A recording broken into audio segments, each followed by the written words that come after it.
आज जे काही माझ्या डोळ्यांसमोर घडलं आणि जे तिने स्वतःच्या तोंडून कबूल केलं त्यावर आता विश्वास ठेवणं भागच होतं. सीमा माझी माफी मागत होती, पण मी तिला माफ करणारच नव्हतो. माझा आधार म्हणजे माझी मुलं होती. मला आता तिला माझ्या आयुष्यातून कायमचं दूर करायचं होतं. मी तिला म्हणालो, तू आत्ताच्या आत्ता या घरातून निघून जा. मी तुला कधीही माफ करणार नाही. तू माझ्या नकळत जे करत होतीस ते अगदी चुकीचं होतं. मी कायम तुझ्यावर विश्वास ठेवला आणि तू मात्र माझ्या गैरहजेरीचा आणि माझ्या विश्वासाचा फायदा घेत राहिलीस. माझ्याच घरात दुसऱ्या माणसांना बोलावत राहिलीस.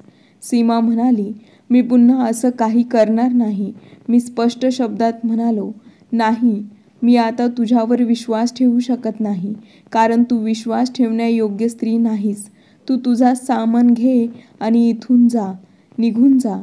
फक्त माझी मुलेच इथे ठेव, कारण माझ्या मुलांवर खूप प्रेम आहे. सीमा खूप रडत होती.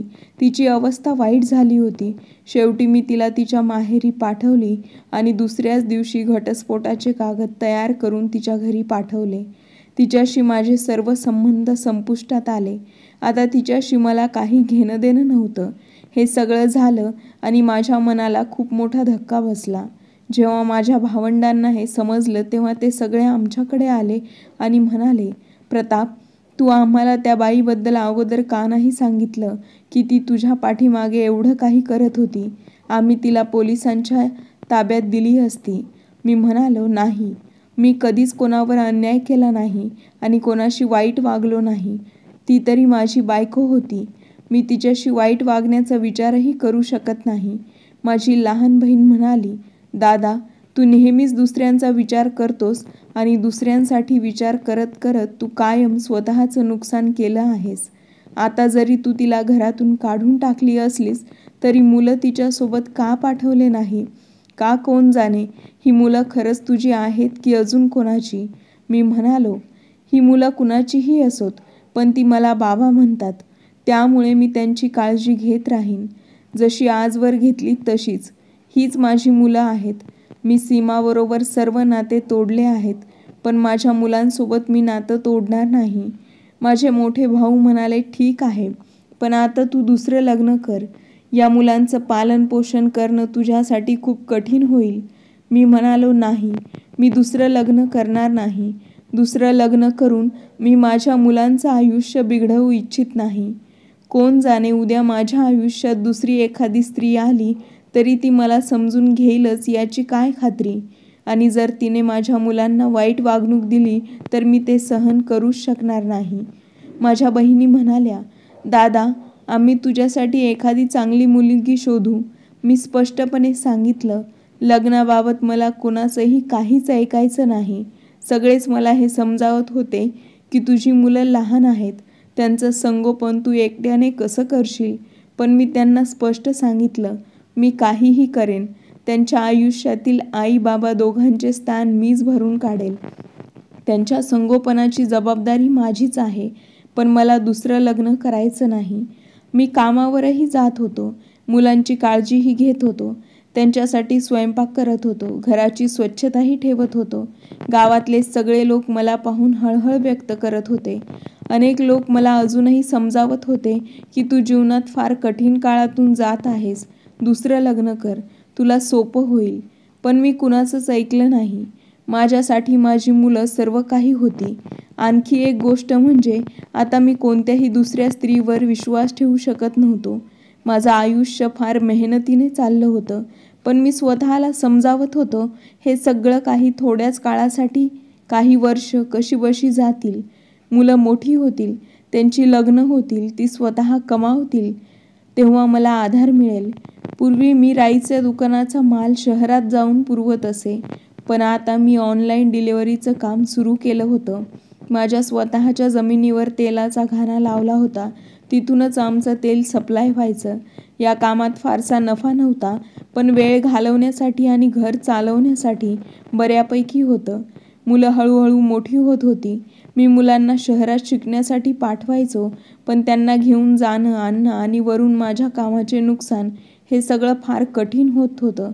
मग मी ठरवलं होतं, मीच का नाही शहरात जाऊन राहत. शहरात घर विकत घेऊन तिथेच आपलं राहणं सुरू करावं. मुलांचे शिक्षण चालूच राहील आणि माझं कामही सुरळीत होईल. तसंही मी जेव्हा गावात राहत होतो तेव्हा मला सीमाची आठवण यायची. तिने केलेला विश्वासघात आठवायचा. मग माझ्या घराकडे, मुलांकडे पाहून मला राग यायचा. माझ्या आयुष्यात असं सगळं का घडलं?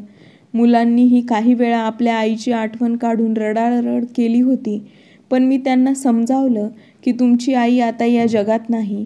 आता तुमच्यासाठी फक्त मीच आहे. मुलं लहान होती. अजून काहीच समजून घेण्याच्या वयात नव्हती. त्यांना सुरुवातीला आईशिवाय राहायला कठीण गेलं, पण वेळाने सर्व गोष्टी सुरळीत झाल्या.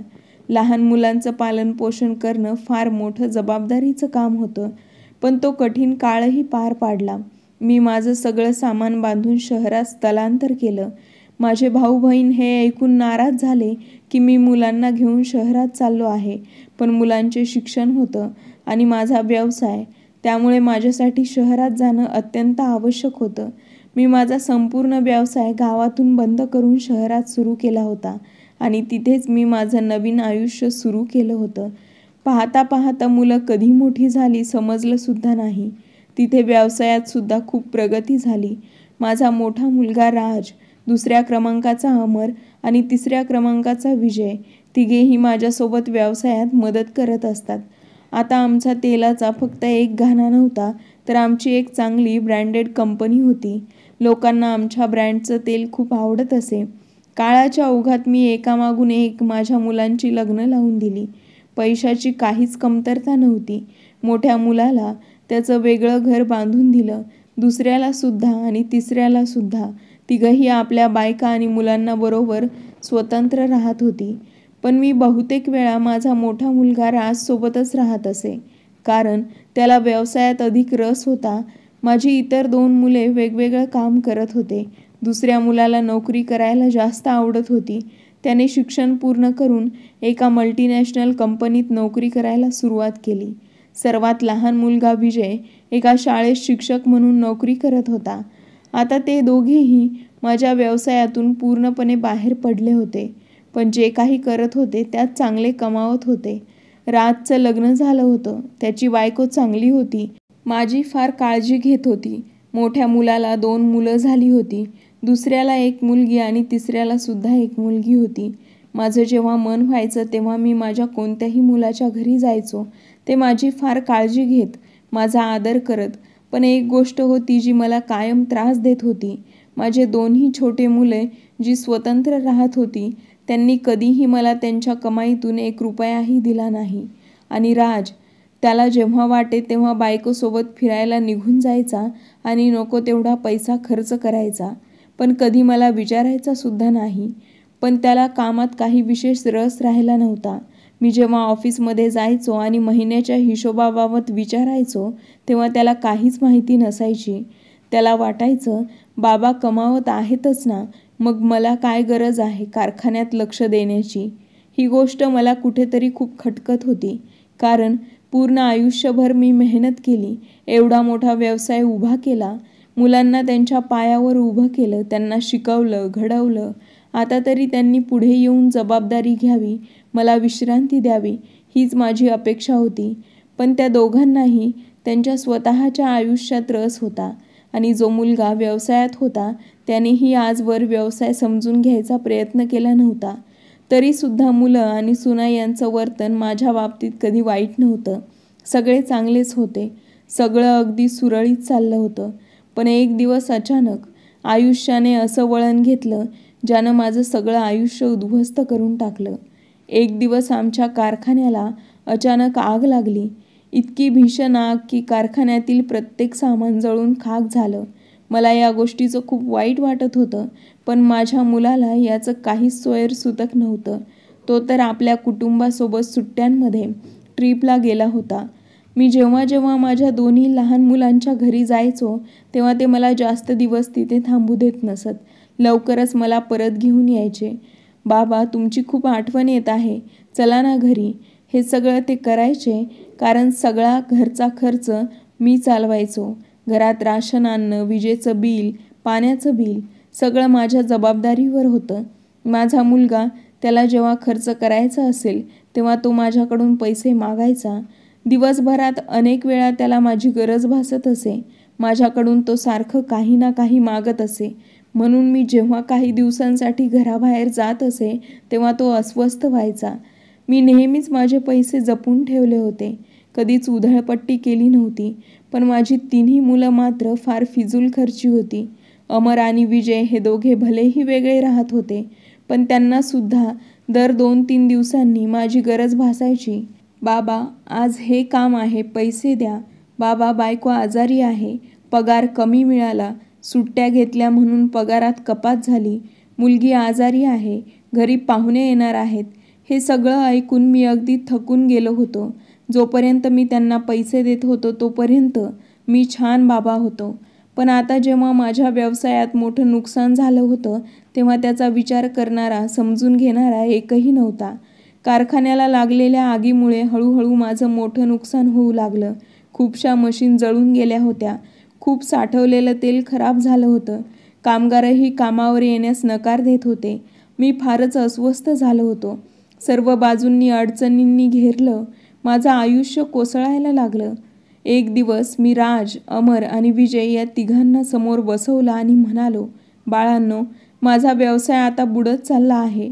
माझं वयही आता झालं आहे. मी पुन्हा हा व्यवसाय उभा करू शकेन असं वाटत नाही. आता तुम्ही तिघे मिळून तुमच्या बाबाच्या व्यवसायाला उभं करण्याचा प्रयत्न करा. पुढे याचा तुमच्याच आयुष्यात उपयोग होईल. ते अमर आणि विजय शांत बसले. मग म्हणाले, बाबा, आम्ही दोघं नोकरी करतो, तेवढंच आमच्यासाठी खूप आहे. हे सगळं राजदादाला सांगा. राज म्हणाला, बाबा, मी काय करावं आणि पुन्हा व्यवसाय सुरू करण्याची काय गरज आहे? तुमच्याकडे तर भरपूर जमीन आणि दागिने आहेत. ते सर्व विकून तुम्ही पुन्हा व्यवसाय सुरू करा. मी शांतपणे म्हणालो, नाही रे बाळा, ती मालमत्ता मी तुमच्यासाठी जपून ठेवली आहे. तुमच्या भविष्याच्या, तुमच्या कठीण काळाच्या कामी यावी म्हणून. आता तुम्हीच मेहनत घेऊन तुमच्या समजूतदारपणाने व्यवसाय पुन्हा उभा करा. जर मी ती मालमत्ता व्यवसायात घातली तर पुढे तुमच्यासाठी काहीच उरणार नाही. ते तिघंही पुन्हा गप्प झाले आणि सरळ म्हणाले, आम्ही काहीही करू शकत नाही. मी खूप उदास होऊन गेलो होतो. माझा संपूर्ण व्यवसाय जो कधी काळी मी आपल्या मेहनतीने उभा केला होता, कालांतराने पूर्णपणे बुडून गेला होता. पण माझ्या मुलांना त्याचं काहीच दुःख नव्हतं. त्यांना फक्त एवढंच माहीत होतं की आता त्यांचे बाबा रिकामे झाले आहेत. तरीसुद्धा ते सारखी काही कारणे सांगून माझ्याकडून पैसे मागायचे. पण मग मी त्यांना पैसे देणे बंद केले. कारण मी आधीच माझ्या बऱ्याचशा बचती त्यांना देऊन टाकल्या होत्या. नेहमीच मी माझ्या कमाईचं सर्व काही त्यांच्यावर खर्च करत आलो होतो. पण त्यांनी कधीच त्यांची कमाई मला दिली नव्हती. आता जेव्हा मी पैसे देणे बंद केले तेव्हा अमर आणि विजय यांनी तर माझ्याशी बोलणंच बंद केलं. ते दोघं जे नेहमी दर 2-3 दिवसांनी मला फोन करायचे, जबरदस्तीने घरी बोलवायचे. कारण त्यांना ठाऊक होतं की मी गेलो की नातवंडासाठी भरपूर वस्तू घेऊन जातो आणि त्यांच्यावर भरपूर पैसे खर्च करतो. पण आता त्यांना कळलं की बाबा आता रिकामे झाले तर त्यांनी मला फोन करणं तर दूर, घरी बोलावणंही बंद केलं. राजची बायको, जी अगोदर माझ्याशी खूप प्रेमाने बोलायची, ती आता कायम चिडचिड करत असायची. राजही कायम तणावात वाटायचा. तो माझ्या खोलीत येतही नसे. मी मनात ठरवून टाकलं की हा व्यवसाय मी पुन्हा उभा करणार नाही. आता माझ्या मुलांनीच विचार करायला हवा की जेव्हा त्यांचे बाबा सर्व काही देऊन थकले आहेत तेव्हा ते आपलं उभं आयुष्य स्वतःच्या हाताने घालवत आहेत. माझं वय झालं आहे. मी एक दिवस जाणारच. हा व्यवसाय त्यांच्याच कामाचा आहे. पण हे त्यांना समजत नव्हतं. माझी नातवंडं मला खूप आवडायची, पण आता सुनासुद्धा त्यांच्यापासून मला दूर ठेवायला लागल्या होत्या. राजही मला काही विचारायचा नाही. या काळात मला जाणवलं माझ्या तब्येतीत बरेच बदल होत होते. माझी तब्येत ठीक राहत नव्हती. पूर्वी मी माझ्या मुलांच्या प्रत्येक गरजेची काळजी घ्यायचो तेव्हा मी त्यांच्यासाठी चांगला होतो. पण आता जेव्हा मी दुर्बल झालो होतो तेव्हा या घरात माझ्या मुलांच्या नजरेत माझं काहीच महत्त्व राहिलं नव्हतं. कदाचित मी त्यांना तेव्हाच चांगला वाटत होतो जेव्हा मी भरपूर पैसे कमावत होतो. पण आता जेव्हा मी कुठल्याच कामाचा राहिलो नव्हतो तेव्हा मला विचारणारही कोणी नव्हतं. मला खूप खोकला यायचा. कधीकधी छातीत इतका त्रास व्हायचा की मी अक्षरशः विव्हळायचो, पण मला पाहायला कोणीच नसायचं. मी कायमच माझ्या खोलीत बंद असायचो. एक दिवस मी राजला म्हणालो, बाळा, खूप दिवसांपासून माझी तब्येत ठीक नाहीये, मला एकदा डॉक्टरकडे ने. राज थोडा वेळ गप्प राहिला, पण जेव्हा त्याने माझी अवस्था पाहिली तेव्हा तो म्हणाला, ठीक आहे बाबा, मी तुम्हाला हॉस्पिटलमध्ये घेऊन जातो. तो मला डॉक्टरांकडे घेऊन गेला. डॉक्टरनी काही साध्या गोळ्या दिल्या, पण त्याचा काहीच फरक पडला नव्हता. मी दिवसेंदिवस अधिकच अशक्त होत होतो. खोकला वाढत चालला होता. डोळ्याखाली काळे वर्तुळे आली होती. शरीर गरम राहायचं. एक दिवस राज म्हणाला, बाबा, मी विचार करतो आहे तुम्हाला एखाद्या मोठ्या डॉक्टरकडे घेऊन जावं लागेल. हे छोटे डॉक्टर काहीच कामाचे नाहीत. आणि एक गोष्ट, तुम्ही रात्री इतकं जोरात खोकता की घरातले सगळे झोपेतून जागे होतात. मुले पण दचकून उठतात. आम्हालाही त्रास होतो. मी म्हणालो, बाळा, मी स्वतःही खूपच त्रासात आहे. कृपया मला एखाद्या चांगल्या डॉक्टरकडे घेऊन चल. तेव्हा तो मला मोठ्या हॉस्पिटलमध्ये घेऊन गेला. पण जाण्याआधी त्याने एक गोष्ट स्पष्टपणे सांगितली, मी तुम्हाला मोठ्या हॉस्पिटलमध्ये घेऊन जाईल, पण तुमच्या उपचारांचा खर्च कोण करणार? तुमच्याकडे आता काहीच राहिलेलं नाही. तुमच्या दोन्ही मुलांना पण काही घेणं देणं राहिलेलं नाही. तुमच्याशी पैसे मागायला ते क्षणात येतात. घरी बोलवायचे, कारण त्यांना फक्त तुमचा वापर करून घ्यायचा होता. पण आता कोणीच विचारत नाही की बाबा जिवंत आहेत की नाही. मी गप्प झालो. नजर खाली करून फक्त ऐकत राहिलो. हॉस्पिटलमध्ये गेल्यावर डॉक्टरांनी माझी अवस्था पाहून खूप साऱ्या टेस्ट लिहून दिल्या. रिपोर्ट आल्यानंतर तर माझ्या पायाखालची जमीनच सरकली. मला TB झाला होता आणि तोही खूप प्रगत अवस्थेत होता. उपचार शक्य होते, पण खूप महागडे होते. घरी आल्यावर राजने ही बातमी त्याच्या बायकोला, मीराला सांगितली. मी त्यांच्या खोलीबाहेर उभा होतो. ते दोघं जे काही बोलत होते ते मी ऐकत होतो. मीरा म्हणाली, तुमच्या बाबांनी स्वतः सगळं संपून टाकलं आहे आणि आता स्वतःच आजारी पडले. आणि आजार असा की वर्षानुवर्ष उपचार चालू ठेवावे लागतील. तुमच्याकडे इतके पैसे आहेत का की तुम्ही त्यांना उपचार करू शकता? त्यात त्यांचं वयही खूप झालं आहे. आजच गेले तरी काही फारसं बिघडणार नाही. तसेही ते आता कुठल्या कामाचे राहिले आहेत? आपल्यालाही खूप खर्च आहेत. मुलांच्या शाळा, घरखर्च. आता तर तुमचे बाबा 1 रुपयाही देत नाहीत. सगळं ओझं तुमच्यावरच आलं आहे. म्हणून आता तुम्ही त्यांच्याकडे लक्ष देण्याची काहीच गरज नाही. सर्व काम मलाच करावी लागतात आणि मी त्यांच्या सेवेला बसू शकत नाही. आणखी एक सांगा त्यांना की त्यांनी त्यांच्या खोलीतच राहावे. त्यांचा हा खोकल्याचा आजार आपल्या मुलांनाही लागेल. अगोदरच त्यांच्या खोकल्याने सगळे त्रासले आहेत. मला नाही वाटत की त्यांची तब्येत आपल्या घरासाठी धोकादायक व्हावी. माझं मन सांगत होतं, राज आता तिच्यावर ओरडेल, तिला समजावेल की असं बोलू नकोस. पण तो शांतपणे फक्त एवढंच म्हणाला, तू काळजी करू नकोस. मी बाबांना समजावून सांगेन. तू बरोबर बोलत आहेस. हे ऐकून माझं काळीज अक्षरशः तुटून गेलं. मी शांतपणे पुन्हा माझ्या खोलीत आलो आणि आयुष्यात पहिल्यांदाच इतकं मनापासून रडलो. माझा व्यवसाय बुडाला होता तेव्हा मला एवढं वाईट वाटलं नव्हतं जितकं आज माझ्या मुलाच्या आणि सुनेच्या बोलण्याने वाईट वाटत होतं. माझं या घरातलं स्थान जणू एका अनावश्यक वस्तूसारखं झालं होतं, ज्यांची ना कोणाला गरज होती ना कोणाला किंमत. जेवणसुद्धा मला असं मिळायचं जसं एखाद्या भिकाऱ्याला टाकून दिलं जात. मीरा हातात हँडग्लोव्ज घालून जेवणाचं ताट खिडकीतून आत देत असे. साडीचा पदर नाकावर लावून म्हणायची, लवकर खा आणि खिडकी बंद करा. कुठे तुमच्या खोकल्यातून येणारे जंतू बाहेर पसरला तर आम्हालाही आजार होईल. मला तर जेवणसुद्धा शिळं मिळत होतं. सुनबाईने तिच्या मुलांनाही माझ्याकडे पाठवणं बंद केलं होतं.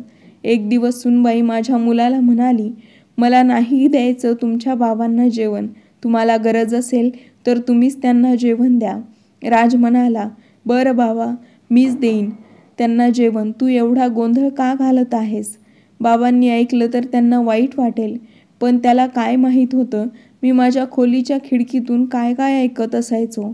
मला खूप वाईट वाटायचं, खूप दुःख व्हायचं. पण मी अश्रू गिळत कोरडी चपाती आणि शिळी भाजी खाऊन शांत बसायचो. राज मला कोणत्या प्रकारची औषधं देत होता हे मला माहीत नव्हतं. फक्त खिडकीतून तो औषध द्यायचा आणि म्हणायचा, हे घेऊन टाका. पण माझी तब्येत काही सुधारत नव्हती. वेळ जसजसा पुढे जात होता तसतशी माझी तब्येत बिघडत चालली होती. मला नीट खातासुद्धा येत नव्हतं आणि स्वतःहून पाणीही पिऊ शकत नव्हतो. राज तर खोलीत येतही नसे.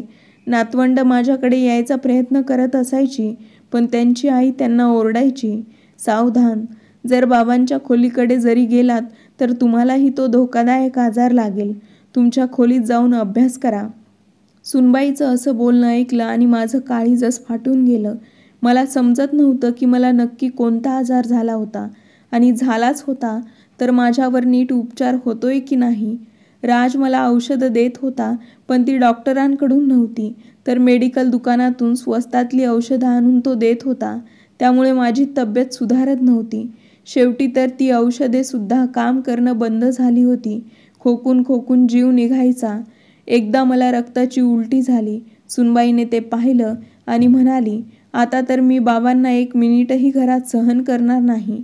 या बंद खोलीत माझी तब्येत खूपच खराब होत होती. मी ओरडून सगळ्यांना हाक मारायचो, पण कुणीही मदतीला येत नव्हतं. शेवटी रडण्याशिवाय माझ्याकडे पर्यायच नव्हता. सकाळी जेव्हा राज खोलीत आला तेव्हा रक्त पाहून घाबरला. मी पूर्ण बेशुद्ध अवस्थेत पडलो होतो. त्याने मला पटकन उचललं आणि हॉस्पिटलमध्ये घेऊन गेला. त्याच्या बायकोने त्याला समजावलं होतं, तूच का करत आहे बाबांची सेवा? सगळी जबाबदारी तुझ्यावरच का? तू इतके वर्ष त्यांना ठेवून घेतलेस. तुझे 2 लहान भाऊ तर त्यांना भेटायलाही येत नाहीत. मी तर म्हणते त्यांना अमरकडे नेऊन सोड. काही दिवस तरी तो त्यांच्यावर उपचार करून घेईल आणि त्यांची सेवा करेन. 2 दिवस माझ्यावर हॉस्पिटलमध्ये उपचार झाले. नंतर जेव्हा मला हॉस्पिटलमधून डिस्चार्ज मिळाला तेव्हा राज मला अमरच्या घरी सोडून आला. राजच्या बायकोने आधीच माझ्या प्रकृतीबद्दल अमरच्या बायकोला सांगितलं होतं. राज तर अगोदर माझ्याशिवाय राहतही नसे आणि आता मला लहान भावाकडे सोडून गेला होता. जेव्हा मी अमरच्या घरी पोहोचलो तेव्हा माझी अवस्था पाहून तो हादरून गेला होता. जेव्हा अमर त्याच्या बायकोला माझ्या आजाराबद्दल समजलं तेव्हा ते दोघं खूप घाबरले आणि त्याने तर मला हात लावणं सुद्धा टाळलं. त्यांनीही मला राहण्यासाठी एक वेगळी खोली दिली. राजनी अमरला आधीच सांगितलं होतं, मी आत्तापर्यंत बाबांची खूप सेवा केली आहे आणि त्यांच्यावरचे बरेचसे औषध उपचारही करून घेतले आहेत. आता तू त्यांच्यावर इलाज कर आणि त्यांना तुझ्या घरी ठेव. मी नाही इच्छित की सगळा भार माझ्यावरच यावा. ते फक्त माझेच नाहीत, तुमचेही बाबा आहेत. माझी तब्येत इथेही काही सुधारत नव्हती. अमर मला ज्या डॉक्टरांकडे घेऊन गेला त्यांचे उपचार खूप महागडे होते. त्यामुळे अमर घाबरून गेला आणि त्यानेही मला मेडिकल स्टोअरमधून स्वस्त औषधे देणं सुरू केलं. तो सतत विचार करत होता, काय करू काय नाही, कारण त्याला माझं ओझं पेलवेना असं झालं होतं.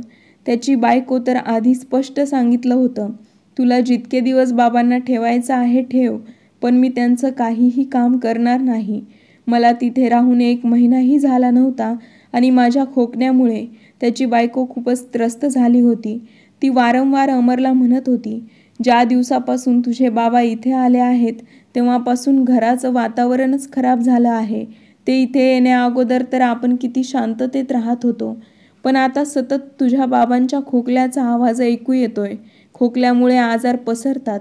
मी तुझ्या पाया पडते, प्लीज तुझ्या बाबांना इथून कुठेतरी घेऊन जा. त्यांच्या उपस्थितीत माझं राहणं अशक्य आहे. त्यावर अमर म्हणायचा, मी दादासारखी बाबांकडे पाठ फिरवू शकत नाही. अगोदर जेव्हा बाबा भरपूर पैसे आणायचे तेव्हा तर तू त्यांची सेवा करायचीस ना? ती म्हणाली, हो, कारण तेव्हा परिस्थिती वेगळी होती. तुझे बाबा तेव्हा निरोगी होते, पण आता त्यांना एवढा मोठा आजार झालाय की मी त्यांच्या जवळसुद्धा जाणार नाही. मला त्यांच्या आसपास जाण्याची सुद्धा घाण वाटते. तुझ्या दादा आणि वहिनीने तर आपलं ओझं उतरवून आपल्या घरी टाकून गेले, पण आयुष्यभर बाबांचे सगळे फायदे त्यांनीच उचललेत. आता स्वतःचे पैसे खर्च करण्याची वेळ आली तर त्यांना उपचारासाठी इथे पाठवून दिलं. तिने दररोज अमरचं डोकं इतकं खराब केलं की शेवटी तोही मला त्याच्या लहान भावाकडे, विजयकडे पाठवण्यास तयार झाला. माझा सगळ्यात लहान मुलगा विजय, जो शाळेत शिक्षक होता, त्याच्याही घरी मला तसेच हाल पाहायला मिळाले. त्यानेही आपल्या मोठ्या भावांसारखंच सांगितलं, बाबांचा उपचार खूप महाग आहे, एवढा खर्च माझ्याच्याने होत नाही. तुझी चांगली नोकरी आहे तर त्यांची जबाबदारी घे. त्यांना काही दिवस तुझ्या घरी ठेव आणि इलाज कर, पण इथेही परिस्थिती तशीच होती. मी तर कोणाला काही सांगण्याच्याही लायक राहिलो नव्हतो.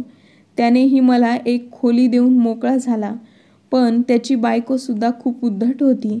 ती म्हणायची, या म्हाताऱ्याला इथून बाहेर काढा. आजारी होऊन इथे आला आहे. आयुष्यभर मोठ्या मुलाच्या घरी राहिला आणि आता आमच्यावर ओझं टाकतोय. मी तर म्हणते त्यांना एखाद्या वृद्धाश्रमात सोडून या. तसंही आता तुमचे बाबा काही उपयोगाचे राहिले नाहीत. मला आता कोणाकडूनही काही अपेक्षा राहिली नव्हती. एकतर मी आधीच आजाराने थकलो होतो आणि त्यात माझ्या सुना आणि मुलांनी माझे मानसिकरित्या पूर्णपणे खच्चीकरण करून टाकले होते. मी आता एकटेपणाचा शिकार झालो होतो. मुलं तर माझ्यापासून दूर पळत होती. एकमेकांवर जबाबदारी ढकलत होती. कुणालाही माझी काळजी नव्हती. ही तीच मुलं होती ज्यांच्यासाठी माझ्या बायकोला दूर केली होती. पण त्यांचे संगोपन करण्यासाठी मी त्यांना न सोडता त्यांच्या पाठीमागे उभा राहिलो होतो आणि दुसऱ्या लग्नाचा विचारही कधी केला नव्हता. माझ्या मुलांना काही कमी पडू नये म्हणून मी आयुष्यभर मेहनत केली. त्यांना चांगलं शिक्षण दिलं आणि माझ्या स्वतःच्या सुखाचा विचारसुद्धा सोडून दिला होता. कधीकधी मनात विचार येतो की मुलं खरंच माझी आहेत का? माझी बायको सीमा, जिला मी अनेक वर्षांपूर्वी सोडून दिलं होतं, तिचं माझ्याशी लग्न झाल्यावरही अनेक पुरुषांशी संबंध होते.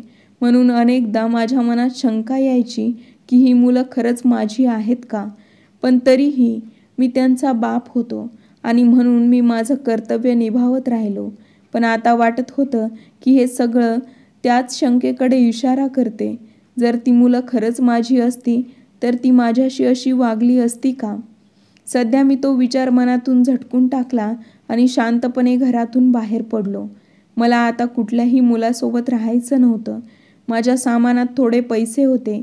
मी आपलं सामान घेतलं आणि थरथरत्या पावलांनी चालत्या ट्रेनमध्ये बसून माझ्या गावाकडे निघालो. तोच गाव जिथे माझे भाऊ बहीण राहत होते. मी थेट माझ्या भावाच्या घरी गेलो. दार वाजवलं आणि इतक्या वर्षांनी मला अशा अवस्थेत पाहून माझ्या भावाने मला घट्ट मिठी मारली आणि रडू लागला. खरं सांगतो, तेव्हा वाटलं इतक्या वर्षांनी अजूनही या जगात कोणीतरी आपलंसं आहे. माझ्या येण्यावर त्यांनी सगळ्या भावंडांना बोलावून घेतलं. माझी अवस्था पाहून सगळ्यांना खूप वाईट वाटलं. मी त्यांना माझ्या मुलांच्या वागणुकीबद्दल सांगितलं तर त्यांनी ठामपणे सांगितलं, आता तुला काळजी करण्याची गरज नाही. आपलं नातं रक्ताचं आहे. आम्ही तुला कधीच एकटं पडू देणार नाही. माझ्या वहिन्यांनी माझी खूप सेवा केली, माझी काळजी घेतली. मोठ्या भावाने गावातल्या वैद्याकडून माझ्यावर उपचार सुरू केला. त्यांनी सांगितलं की काही दिवस औषध उपचार झाल्यानंतर हा आजार मुळापासून बरा होईल. मी कसाबसा इथवर पोहोचलो. ते सगळं माझ्यासाठी खूपच कठीण होतं. माझ्या येण्यावर माझ्या मुलांनी मला शोधण्याचाही प्रयत्न केला नाही. माझ्या भावांनी माझा उपचार केला. काही दिवस गेले आणि मी पूर्ण बरा झालो. माझ्या भावांनी सांगितलं, आम्ही तुला आता कुठेही जाऊ देणार नाही. तू आमच्या सोबतच राहशील. मी म्हटलं, हो, मी नक्कीच तुमच्यासोबत राहीन. पण मला एक गोष्ट हवी आहे. माझ्या मुलांपर्यंत ही बातमी पोहोचवा की मी आता या जगात नाही. हे ऐकून माझ्या भावंडांच्या पायाखालची जमीन सरकली.